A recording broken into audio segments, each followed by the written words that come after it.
राम राजा coaching classes में आप सभी लोगों का स्वागत है। अभी तक हम 5 पाठ पढ़ चुके। आज हमारा चौथा पाठ है लोह तुला। ये क्या है?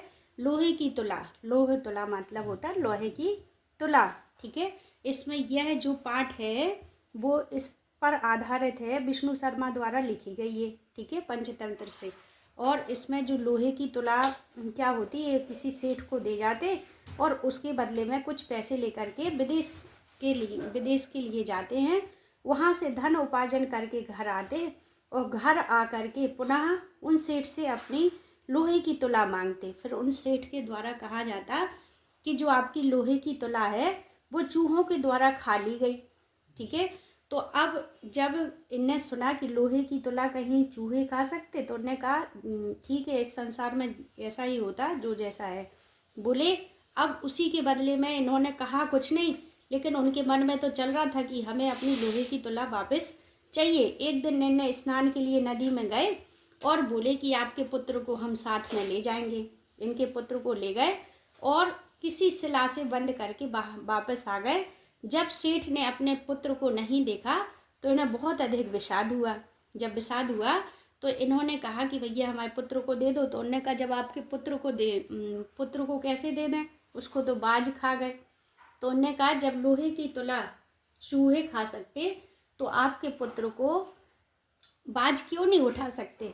इस प्रकार यह कथा का संक्षिप्त सारांश है। आइए हम अब इस पाठ को पढ़ते हैं। अयम पाठः विष्णु शर्मा विरचितस्य पंचतंत्रम इति कथा ग्रंथस्य मित्र भेद नामकात् तंत्रात् संपाद्यः गृहीता अंश अस्ति। प्रस्तुत पाठ विष्णु शर्मा द्वारा लिखित पंचतंत्र से मित्र भेद नाम से यह संपादित लिया गया है। अस्याम कथायाम एकः जीर्ण धन नाम का वणिक विदेशात् व्यापारं कृत्वा प्रतिनिवृत्त न्यास रूपेण प्रदत्तां तुलां धनिकात् प्रति याचते। यहाँ पर क्या था, इस कथा में जीर्ण धन नाम का एक सेठ का पुत्र था। वह विदेश के लिए व्यापार करने के लिए अपनी लोहे की तुला किसके पास रख गए? धनिक के पास रख गए। वहां से लौटे धानिकात प्रति याचते हैं, फिर उनके द्वारा वह तुला मंगाई जाती है। पश्चात सह धनिका वदति यत तस्य तुलाम तू मूसके भक्षिता। परंतु उन्होंने कहा कि तुम्हारी तुला तो चूहों के द्वारा खा ली गई। ततः स वणिक धनिकस्य पुत्रम स्नानार्थम नदीं प्रति नयति तम तत्र नीत्वा च सह एकस्याम गुहम गोपितवान। फिर वह जो धनिक पुत्र था वह सेठ के लड़के को स्नान के लिए नदी में ले गए और एक बड़ी सी गुफा में वहां पर उनको बंद कर आए। अथ तस्मिन् प्रत्यव्रते तेन सह पुत्रम आदृष्ट्वा धनिका पृच्छति मम शिशु कुत्र अस्ति। जब उन्होंने देखा कि ये आ गए और हमारा पुत्र नहीं आया तो धनिक ने पूछा कि मेरा पुत्र कहाँ है। सह वदति यत तव पुत्रः सैनेन अपहृतः। सैनेन माने होता बाज। बाज के द्वारा आपके पुत्र को अपहरण कर लिया गया है। तदा उभौ विवाद मानव न्यायालयाम प्रति गतौ। जब दोनों में विवाद हुआ तो वे राजा के पास गए, न्यायालय में गए। तत्र न्यायाधिकरणः न्यायम कृतवन्तः। जब न्यायालय में राजा के पास गए तो उन्होंने दोनों का न्याय कर दिया। कश्चित आसीत कश्चित अधिष्ठाने जीर्णधनो नाम बड़े पुत्र। किसी स्थान पर जीर्णधन नाम का एक बड़े पुत्र था, सेठ का लड़का रहता था। सा च विवक्ष्यात देशांतरम गंतुम इच्छन यत चिंतयत। वह विदेश गमन के लिए सोचने लगा। यत्र देशे अथवा स्नाने भोग्वा भुक्ता स्वावीर्यतः तस्मिन् विभवहीनो यो वसेत सह पुरुष अधमः। वो कहते जिस देश में, यत्र माने यहाँ, देश में जिसने अपने पराक्रम के द्वारा खूब धन कमाया हो और उसको भोगा हो, तस्मिन् उसी स्थान पर, विभवहीनो क्या हो गया हो, धन से हीन हो गया हो, तो वो पुरुष कैसा हो जाता? वह पुरुष अधम पुरुष के समान होता है।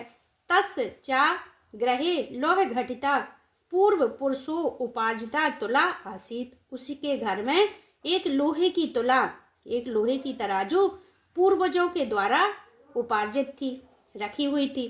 ताम चा कश्चित सृष्टिनो ग्रहे निक्षेप भूत्वाम कृत्वा देशांतरम प्रतिष्ठितः।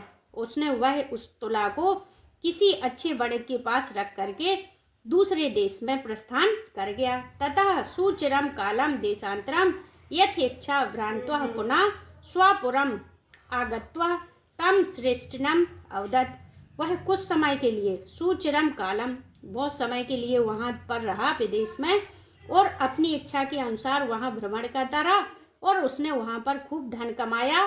तम श्रेष्ठना अवदत् निक्षेप भूत्वा कृत्वा देशांतरम प्रतिष्ठा स्वपुरम आगत्यम तम श्रेष्ठम अवदत्। फिर वह अपने देश में आ गया और उस श्रेष्ठ से बोला, वो श्रेष्ठना, हे श्रेष्ठ, दिए ताम में सा निक्षेप तुला, जो हमने आपको आपके पास धरोहर के रूप में तुला दी थी, वह आप हमें वापस कर दो। सो अवदत्, सो अवदत्, इसमें संधि हुई सह धन अवदत्।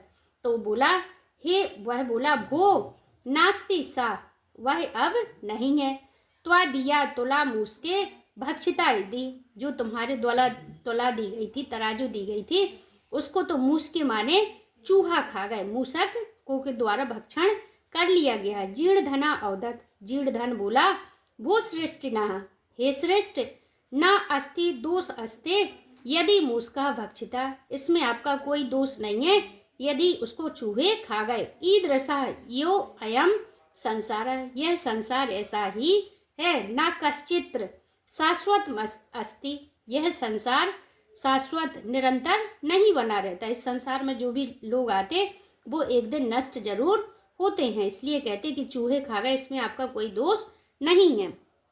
फिर क्या होता, पर अहम नद्याम स्नानार्थम गमिष्यामि, परंतु मैं स्नान के लिए नदी में स्नान हेतु जा रहा हूँ।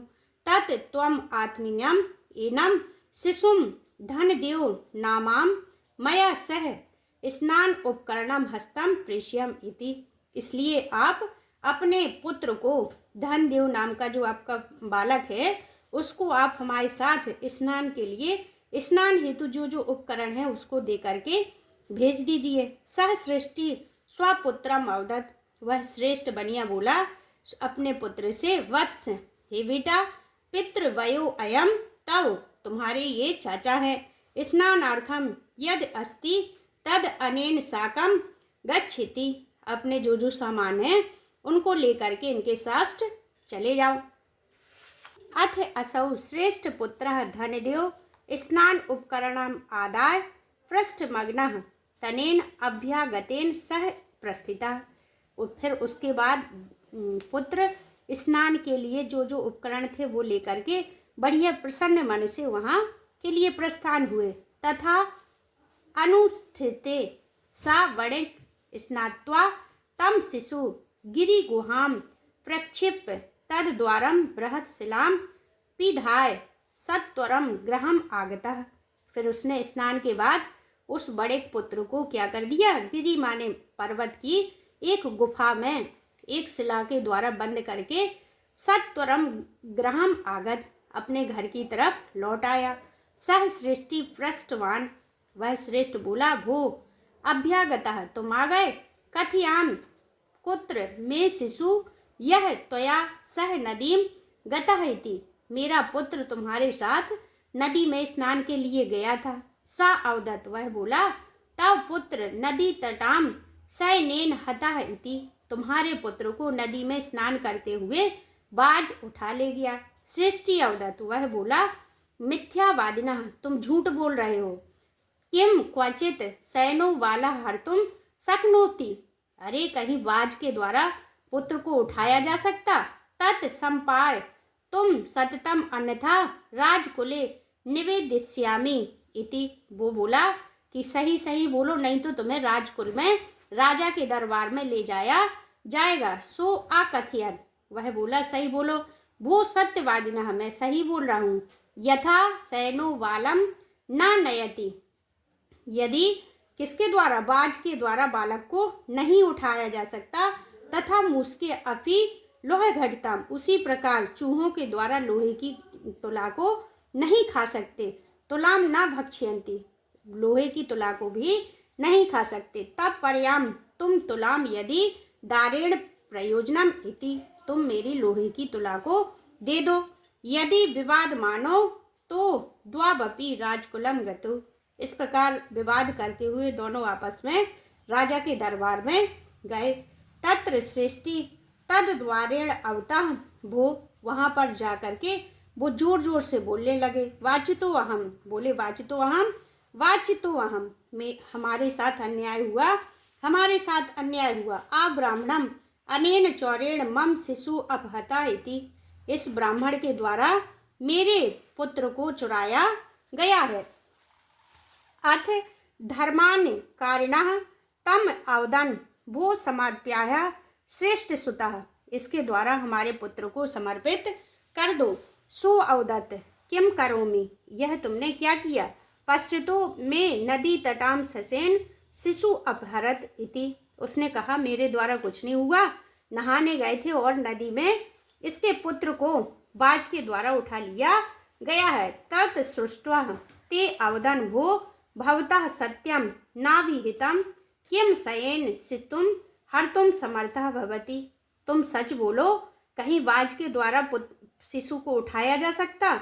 सो अवदत भो भो श्रुत्वा मद वचः, बोले कि अब मेरे द्वारा जो वचन है उनको ध्यान से सुनो। तुलाम लोह सहस्त्रस्य यत्र खादन्ति मूषकाः राजतंत्र हरिच्छेनः बालकः नात्र संशयः, बोले कि जब लोहे की 1000 किलो की तुला, सहस्त्र माने हजारों किलो की तुला को किसके द्वारा, चूहों के द्वारा खाई जा सकती, तो राजतंत्र, क्या इस राजपुत्र को किसके द्वारा, बाज के द्वारा नहीं उठाया जा सकता, अर्थात उठाया जा सकता है, इसमें कोई संशय नहीं है। ते अप्रक्षण कथम एतत्, यह जो आपके द्वारा कहा गया बिल्कुल सही है। ततः सा सृष्टि सभ्या गरे आदितः सर्वे वृतांतः न्योदत, तब उसके द्वारा सभी वृतांत संपूर्ण कह दिया गया। अतः ततः न्यायाधिकारिणः विहस्य, फिर उन दोनों के द्वारा न्याय किया गया। ततो द्वा अपि संबोध्य तुला शिशु प्रदानेन तोषितवन्तः, और क्या है उस बालक को लोहे की तुला मिल गई और राजा को क्या हुआ, उनका पुत्र वापस मिल गया। इस प्रकार दोनों का न्याय आपस में हो गया। नमस्कार।